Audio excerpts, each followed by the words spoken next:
Hey everybody, it's low carb and keto nutrition specialist Amy Berger bringing you the one and only keto without the crazy. Before we get into the topic today, I want to encourage you to check out all the links in the notes below. I've got links to some cool affiliate products that I support, I use myself. If I ever have an affiliate link to something, it's because I use the product myself, I like the product, I trust the product. In most of the cases, I know the people who make the product. So if you're looking for electrolytes, we've got LMNT down there. We've got, I have zero sugar beef jerky, which is not always easy to find. And of course, we now have swag. We now have some lovely keto without the crazy merchandise for all your keto without the crazy merch needs. We've got mugs, tote bags, t-shirts, and there's a bunch of other cool stuff in the notes like a CGM for those of you who are interested in tinkering with that stuff. There's just lots of links. Okay, on to the topic. Does your brain need carbs? No. End of video. See you next time. No, your brain does not need carbs. But even though I want to have shorter videos, they don't need to be shorter than 1.5 minutes. So why do you so often hear that your brain does need carbs? I mean, I could tell you the answer to the question, does your brain need carbohydrate, is no, period. Like, we're done here, nothing more to do. But I think it's important for you to understand why the brain does not need carbs and why some people think it does. So you will often hear that the brain needs about 120 grams of carbohydrate per day. This is just patently false. The amount of carbohydrate that your brain requires on a daily basis is 0. 0 grams of carbohydrate. And the thing is, your brain needs glucose. Your brain does actually need some glucose. But where this gets mixed up is that there's a lot of ways for your brain to get glucose without you eating dietary carbohydrate. Dietary carbohydrate is not the only way your body gets glucose. If it was, then nobody would ever survive a fast. If your brain absolutely needed that much carbohydrate every day, people would just die. 24 hours fasting, see ya, it's been a good run. You would not make it. So clearly we're getting carbohydrate from someplace else. And I'm not even talking about the stored carbohydrate in your liver, that liver glycogen, or your muscle glycogen. And by the way, muscle glycogen cannot be used as fuel anywhere else in your body. It can only be localized to that muscle for fuel anyway. The only glucose that can be used in your body from glycogen is liver glycogen. Anyway, that's a little too deep in the weeds. Your brain does need glucose, but your brain's requirement for glucose is not a requirement for you to eat carbohydrate. We can get glucose from a couple of different other things. I often say that the human body is the ultimate reuse and recycle machine because our bodies are very good at making things out of other things. So bottom line, we can make glucose out of a lot of other things. And something else that is really interesting to be aware of is even if your brain needed 120 grams of glucose, let's say we got over the carbohydrate hump. Okay, we don't need 120 grams of carbs, but we need 120 grams of glucose. Even if that were true, and it's not, we actually don't need that much glucose if your brain has another fuel available to it. If your brain is getting some of its fuel requirement met by something other than glucose, then the amount of glucose that you need is reduced, right? So you're still getting the same total amount of fuel, but only some of it's coming from glucose, some of it is coming from something else. And if you missed my recent video all about Alzheimer's disease, I highly recommend that you check it out because I explained all about how the brain is excellent at using ketones for fuel.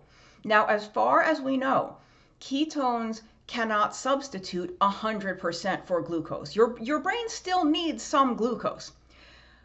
But to the extent that some amount of ketones are being used to fuel the brain, then however much glucose those ketones are replacing, then you need that much less glucose. So let's say you need 120 grams of fuel or something to that effect. It doesn't all have to come from glucose. So this whole thing of your brain needs carbohydrate, no, wrong, it doesn't. And the brain needs 120 grams of glucose, even if somebody was saying that, no, it doesn't. The brain needs an adequate amount of fuel, which it can get from glucose and ketones. So on a ketogenic diet, they actually, I have notes on my phone, sorry. They actually did some really interesting experiments several decades ago, long before the invention of IRBs, the institutional review boards. Those are the governing bodies at universities and other institutions that if you want to conduct a study, it has to get approved by the IRB. They make sure that you're not doing anything unethical, nothing overly dangerous, or that type of thing. Before the IRBs existed, you didn't have to get approval for a study. You could just kind of do whatever you wanted to do as long as the study subjects themselves approved. Although there's some very unscrupulous and unethical things in the past that were done when subjects did not approve, but that's a whole other topic. The point is, some of the most fascinating research on metabolism and ketones and fasting and all of this stuff come from, the 1920s, 30s, 40s, 50s, before these institutional review boards were created, where you could do some wild stuff to subjects that you would never get approval for today.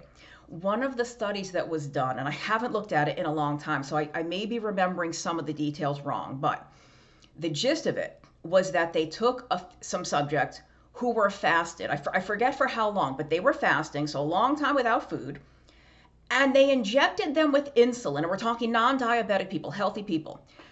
So if you've been fasting for a while, your blood sugar is pretty low, or low normal. You're not hypoglycemic, not dangerous levels of low, but your blood sugar is pretty low normal. And if you inject somebody with insulin when their blood sugar is already kind of low normal, you are going to go crashing into dangerous hypoglycemia. So what they did with these subjects was they did just that. They had these fasted subjects, injected them with insulin, and the blood sugar tanked. If I recall correctly, in some of the subjects, the blood sugar went down to the 30s, like 30 something, 35 milligrams per deciliter. And forgive me, I forgot to do the calculation ahead of time. Maybe I could do it right now. I don't know. But super, super low. Let's just put it that way. Very, very low for those of you in the millimolar unit system. And yet, these people were totally fine. No signs and symptoms of hypoglycemia. They felt fine. They were talking, moving about. They felt fine. Normally, if your blood sugar is in the 30s, you are probably passed out on the floor and somebody has called an ambulance. And the reason that they felt fine is because, having been fasted for that period of time, they were in a ketogenic state. So they had ketones fueling the brain. And a lot of the problems in hypoglycemia come because your brain is not receiving enough glucose. It's not necessarily the body, it's the brain, the central nervous system. And so these subjects, though, because they had fasted for so long before, they were just producing ketones like champs. The brain is happily humming along on a little bit of glucose and some ketones. So now the glucose tanks, not really that big a problem because we've got plenty of ketones fueling the brain. And this is how we know that the brain does not need carbohydrate. Clearly, it doesn't even need as much glucose as we think it needs, as long as there are ketones available to make up that fuel gap. So let me make sure that I'm not missing anything. It just honestly, it's really a shame and kind of shocking almost how many professionals get this wrong. How many doctors, nutritionists, dietitians will tell you your brain needs carbs. Well, then explain to me how somebody fasts for a week. Does the brain need carbs? So, and there's a paper by, I think it's the National Academies of Sciences in the United States, the Food and Nutrition Board. It goes through many levels. It's like the National Academies of Sciences, Institute of Medicine, Food and Nutrition Board. And they published a paper a while back where they stated in no uncertain terms that the absolute requirement for carbohydrate in the human diet is 0, provided that adequate fat and protein are consumed. And even then you can fast for a few days. So even when you're not eating adequate protein and fat, except that, of course, when you're fasting, you are getting protein and fat from your own body. You're breaking down your own tissues to get that. So you know what I mean. Let's not confuse the issue. My point is, the Institute of Medicine's Food and Nutrition Board stated in no uncertain terms that the requirement for dietary carbohydrate in the human diet is 0. And so I guess that means the brain's requirement for carbohydrate is 0.